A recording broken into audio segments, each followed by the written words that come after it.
یا ویسٹ کے ساتھ جو ریلیشنز تھے ان کو آپ نے جیپرڈائز کیا، کیوں آپ نے ان کو خطرے میں ڈالا؟ تو اب عوام کو آ کے بتاؤ نا کہ آپ نے امریکہ سے معافی مانگ لی، اردو میں بتاؤ عوام کو، ان کو پتہ چلے کہ آپ نے کتنا بڑا جھوٹ بولا ہے۔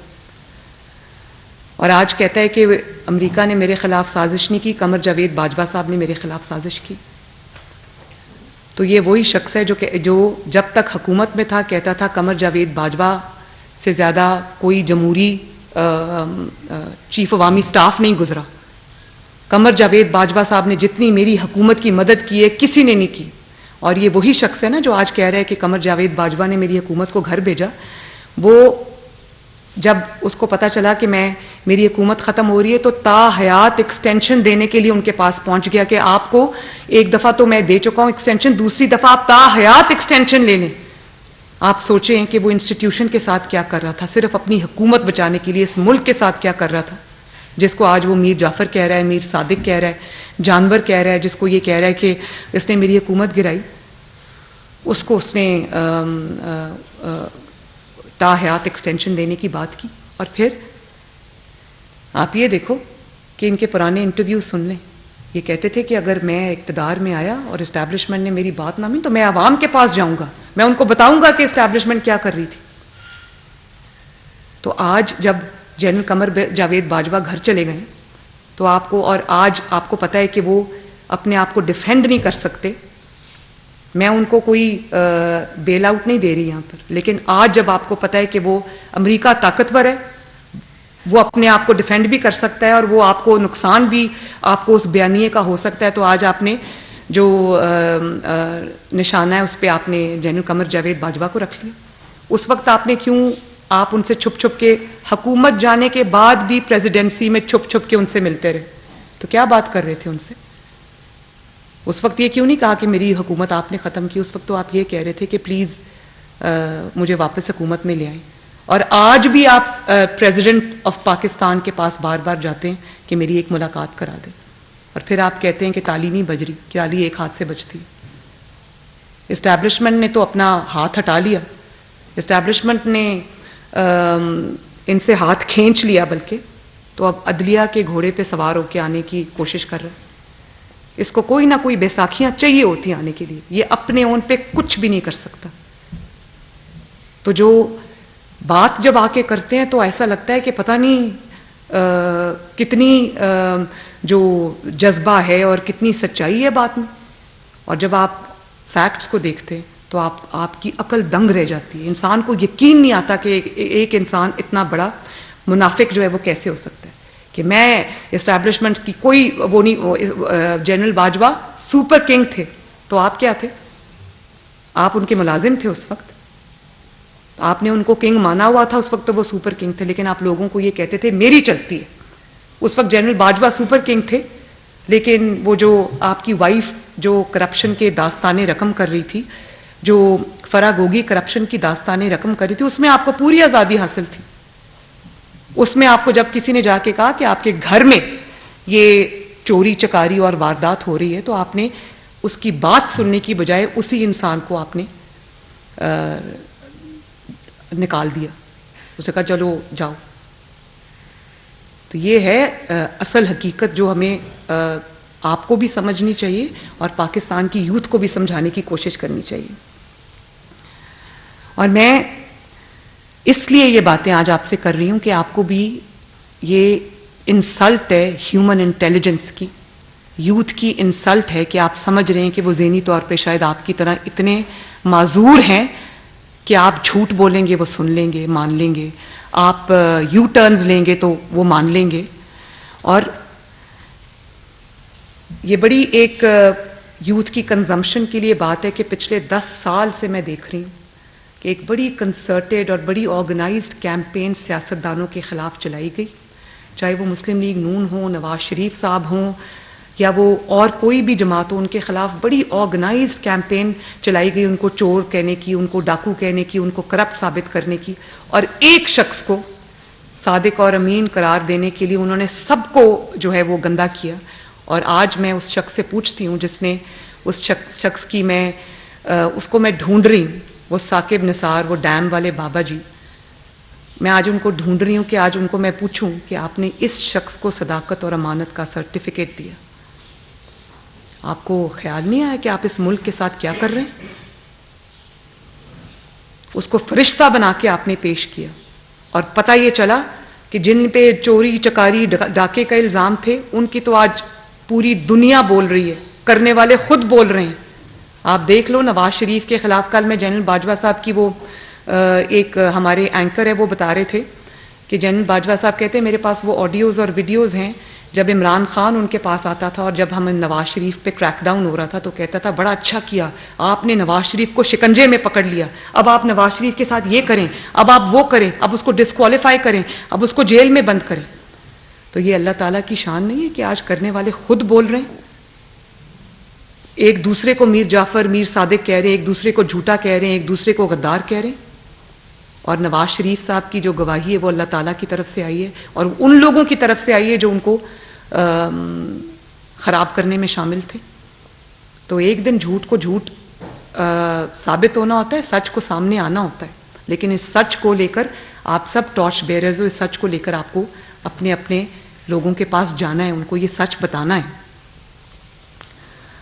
اور جن کو چور ڈاکو کہا ان کے خلاف تو کچھ نہیں نکلا، ان کے کیسز بھی ختم ہو گئے کیونکہ جھوٹ پہ مبنی تھے. جنہوں نے الزام لگایا، اس گھڑی چور نے جو لوگوں کو الزام لگایا، ہر وہ الزام جو یہ مخالفین پہ لگاتا تھا وہ آج اس کے اوپر خود ثابت ہو گیا. اس کے گھر کی 2 خواتین نے، ایک جو پیرنی صاحبہ ہیں وہ اور ایک جو فرا گوگی، صرف 2 خواتین نے کئی ارب کی چوری کی. اور اگر 2 خواتین ایک گھر سے اتنی بڑی چوری کر سکتی تو آپ سوچ لیں اس پارٹی کا کیا حال ہوگا. احتساب کی بات کرنے والے نے کے پی کے میں احتساب کے ہر ادارے کو تالے لگا دیے، اور جو چیئرمین نیب تھا اس کو ویڈیو دکھا دکھا کے بلیک میل کرتا رہا. وہ طیبہ گل کو اپنے پرائم منسٹر ہاؤس میں حبس بے جا میں رکھا کیونکہ مخالفین کو سزائیں دینی تھی. اس قسم کے ذہنی مریض کو ہمارے پہ لا کے مسلط کر دیا. تو پھر پاکستان کا جو آج حال ہے وہ ہونا تھا نا. آئی ایم ایف کا میں نے تو اپنی اسپیچ میں کہا، میں نے کہا کہ شہباز شریف صاحب کو اور اسحاق ڈار صاحب کو آئی ایم ایف کے ساتھ نیگوشیٹ نہیں کرنا چاہیے، اس کو لا کے بٹھانا چاہیے گھڑی چور کو کہ یہ بیٹھے اور بتائے کہ میں نے آئی ایم ایف سے کیا معاہدہ کیا ہے، کیا شرائط رکھی. ہر چیز ان کے ہاتھ میں دے دی اور پھر جاتے جاتے آپ اس معاہدے کو فلاؤٹ بھی کر کے چلے گئے. آج ہم اگر اس معاہدے کو آنر کرتے ہیں تو مہنگائی آتی ہے، پرابلمز آتی ہیں، اور آج اگر ہم اس معاہدے کو آنر نہیں کرتے تو پاکستان ڈیفالٹ کرنے کے نہج پہ پہنچ جاتا ہے. تو یہ تو چاہتے ہیں، یہ انتظار میں بیٹھے ہیں. آپ شوکت ترین صاحب کی آڈیوز دیکھ لیں، انہوں نے پوری کوشش کی، وہ جو آڈیو لیکس ہوئی ہے اس میں انہوں نے پوری کوشش کی آپ نے وہ جو ملک آپ کی ماں ہے، یہ دھرتی جو آپ کی ماں ہے، اس کے ساتھ آپ نے کیا سلوک کیا، کیسے آپ کو نیند آتی اتنے بڑے بڑے جھوٹ بول کر. اور دیکھیں کوئی چیز انہوں نے نہیں چھوڑی.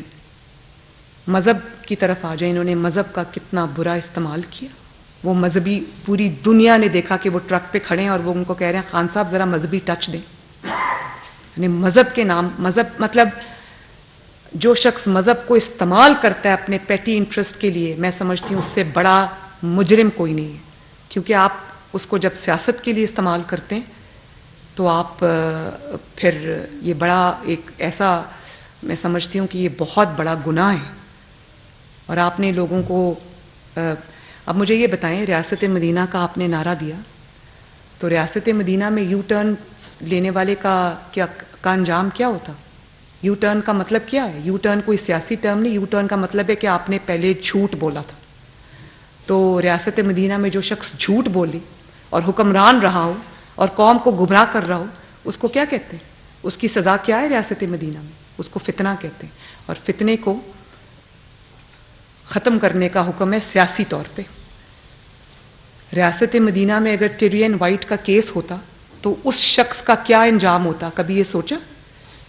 توشہ خانہ کیس اگر ریاست مدینہ میں رجسٹر ہوا ہوتا، وہ ریاست مدینہ جس میں حضرت عمر فاروق نے اپنے ایک کرتے کا بھی حساب دیا، اگر یہی توشہ خانہ کیس ریاست مدینہ میں رجسٹر ہوا ہوتا تو اس کی کیا، مجرم کی کیا سزا ہوتی؟ جھوٹ بولنے والے کی کیا سزا ہوتی؟ آپ کی خاتون خانہ دونوں ہاتھوں سے رشوت لیتی رہی اور آپ حکمران بن کے بیٹھ کے اس کے اوپر اس کو پیٹرنائز کرتے رہے، ایسے شخص کی کیا سزا ہوتی ریاست مدینہ کے اندر؟ پھر آپ نے 190 ملین پاؤنڈز جو ہیں وہ آپ نے اب پاکستانی قوم کا پیسہ، جو پاکستانی قوم کی امانت تھی، وہ آپ نے اپنے دوست کی جیب میں ڈال دی. کابینہ کو بھی نہیں بتایا کہ اس بند لفافے میں کیا ہے، کیونکہ آپ نے ان کو ہیلپ کرنا تھا. تو ایسے شخص کی ریاست مدینہ میں کیا سزا ہوتی؟ تو یہ بڑی تھاٹ پرووکنگ بات ہے.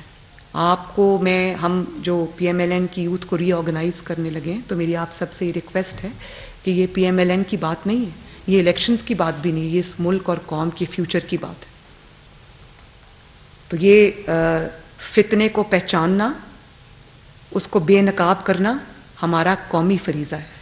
اس کو سیاسی طور پہ اٹھا کے باہر پھینکنا ہمارا قومی فریضہ ہے.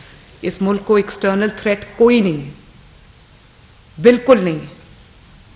اس ملک کو اگر تھریٹ ہے تو پولیٹیکل انسٹیبلٹی سے، کیونکہ جب تک وہ کہتے ہیں کہ political instability is the breeding ground of all political ills, تو جب تک پولیٹیکل انسٹیبلٹی رہے گی یہ ملک آگے نہیں بڑھ سکتا. تو میں بہت جلد انشاء اللہ تعالیٰ اپنے ہم یوتھ کو ری آرگنائز کرنے کی، اور اس میں ہم اس کو شامل کریں گے انشاء اللہ تعالیٰ. میرا یہ ایجنڈا ہے، اسی لیے میں نے آج آپ سب کو آج بلایا ہے، اور اس پہ ہمیں کام کرنا ہے. ان کو کنسٹرکٹیو ایکٹیویٹی کی طرف لے کے آنا ہے، ان کو ہم نے ایک ویژن دینا ہے، ان کو ہم نے مواقع فراہم کرنے ہیں، ان کی ہینڈ ہولڈنگ کرنی ہے، ان کو ہم نے ٹیکنالوجی کی طرف لے کے جانا ہے. اس کے لیے ان کو جو بھی سہولیات، جو بھی ان کو ہینڈ ہولڈنگ، جو بھی ہیلپ ان کو ریکوائرڈ ہے وہ ہم نے ان کو دینی ہے. تو ہم بہت جلد ایک چارٹر آف یوتھ اپنا قوم کے سامنے لائیں گے، جس میں میں یہ سمجھتی ہوں کہ جو یوتھ ہے اس کی کیا پرائیورٹیز ہونی چاہیے، اور حکومت کو کس طرح سے یوتھ کی جو ہے وہ ہینڈ ہولڈنگ کرنی چاہیے، تاکہ ان کو بھی ایک ڈائریکشن ملے. وہ بھی ایک جو اپنا بہت بڑا بلج ہے یوتھ کا، میجورٹی ہے اس وقت پاپولیشن کی، تو ان کو ہم کنسٹرکٹیولی جو ہے وہ اپنے ساتھ انوالو بھی کریں، اور ان کو یوتھ اس قوم کی تقدیر بدل سکتی، تو ان کو ہم اپنے فولڈز میں شامل بھی کریں. تو انشاءاللہ تعالی آنے والے دنوں میں آپ یہ دیکھیں گے کہ ہم آپ کی سب کی مدد کے ساتھ